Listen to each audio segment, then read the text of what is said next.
A new wave of enthusiasm is going right across the European marketplace as subsidy-free solar plants have been announced from the southern tips of Spain right to the top of Germany. Is this the end of government involvement in PV project financing? The system prices right now are so low that a lot of people say yes, this is possible. But on the other hand, there will be experts that say system prices are not the only thing and there are more things to consider. And we have them here on stage at our Future PV Roundtable event at Intersolar in Munich. Let's hear what they have to say.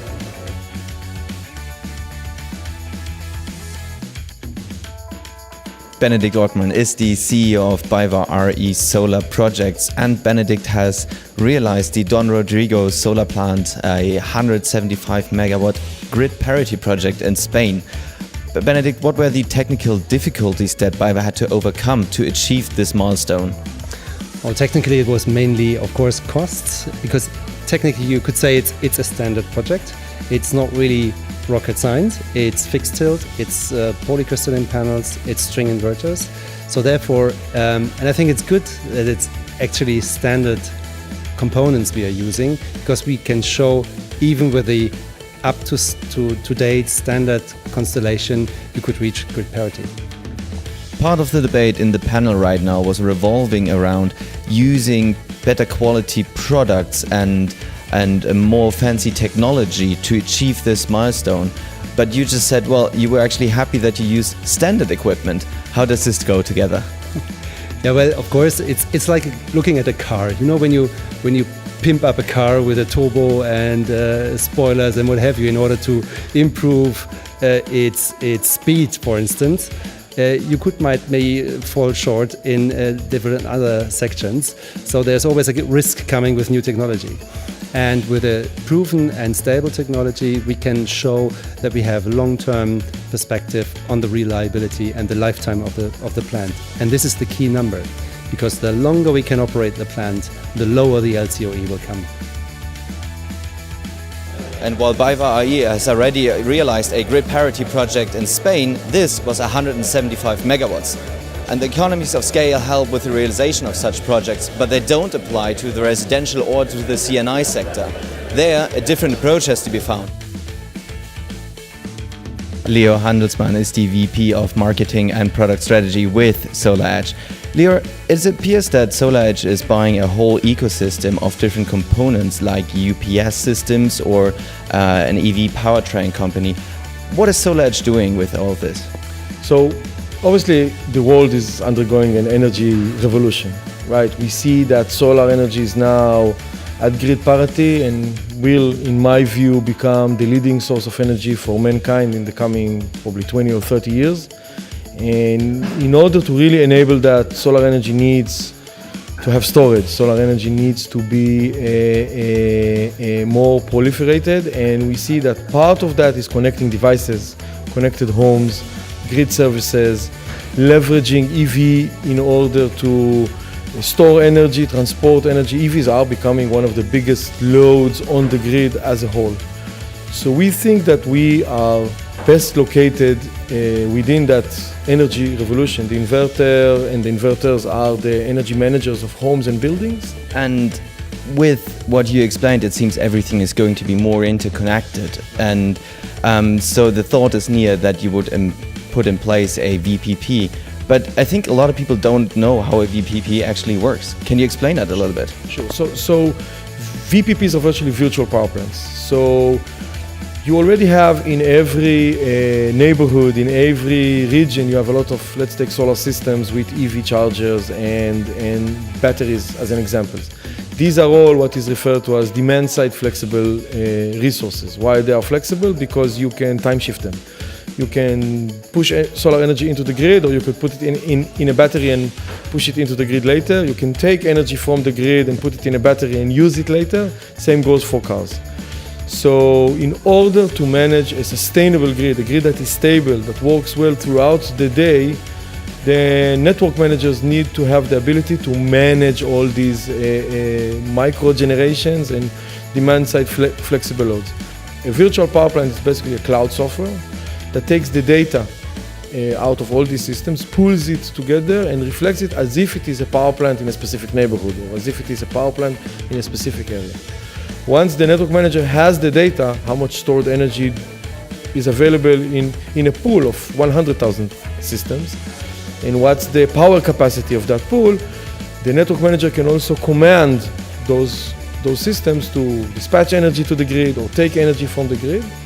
The virtual power plant software takes that command and disaggregates it to 100,000 or 1 million different other commands and sends it to the systems, gives back feedback. So a network operator is doing what it's used to. It looks like central generation, when in actuality it's virtual central. It's actually loads of systems.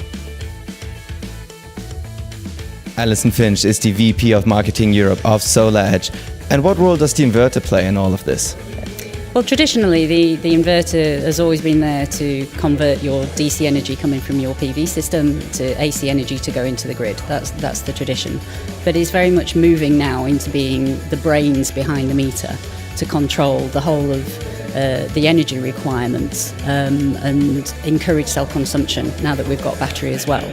So a key role that it has is to really help the prosumer to manage its energy in an independent local way. But then it has a second key role where it communicates with the grid. And with the grids getting more sophisticated and with virtual power plants coming, the inverter can take commands from that virtual power plant and disaggregate the aggregated demand and then distribute it to where it's needed with the DERs. Cecilia is a solar analyst with Bloomberg New Energy Finance.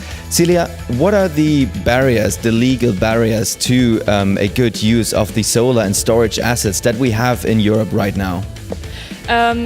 So talking about maybe commercial industrial space, I think one barrier for the uptake of integrated solutions in this space is that in many markets, from the government out, you're still incentivized to not self-consume the electricity, but just feed it all into the grid. For example, in Netherlands, you still get a much higher feed-in tariff if you just, you rent a roof, you fill it up with panels, you all feed it into the grid, rather than trying to self-consume the electricity as a commercial or industrial user. Same goes still with like all these rooftop auctions for the C&I space.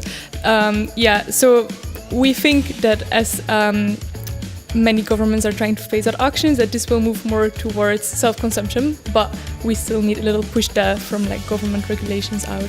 Yeah.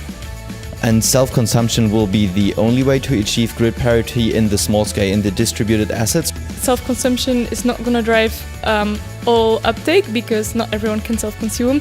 So especially if you're not a large industrial user, either you go for storage or definitely we saw earlier SolarEdge talking on stage about virtual power plants. That will definitely be in the future more important to drive uptake so that consumers can actually also benefit from the system when they can't self-consume.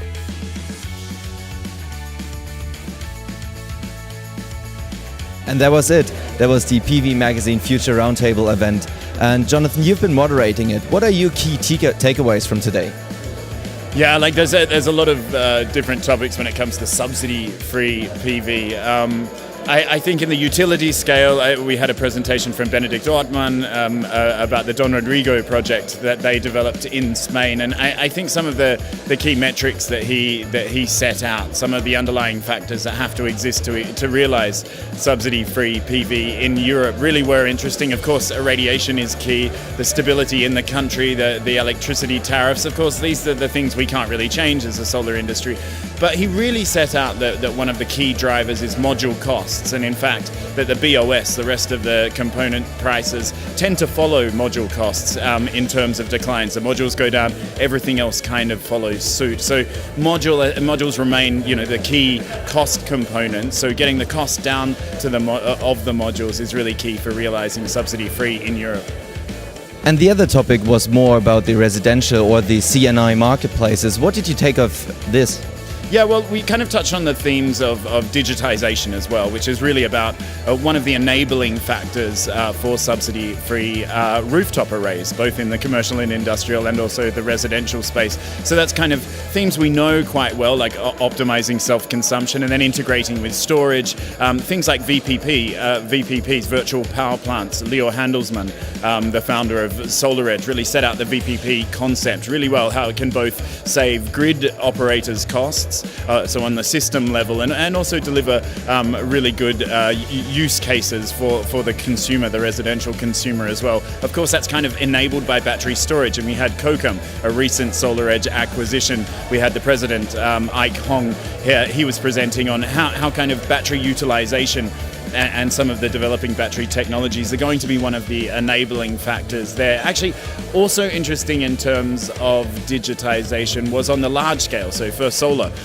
gave us some insights that, module costs are important. Of course, they would say we don't want the cheapest modules in the world, but they also said that really reducing curtailment, so smart PV plants, making grid-friendly PV plants, and that's really enabled by digital technologies, are also really important for subsidy-free PV in Europe.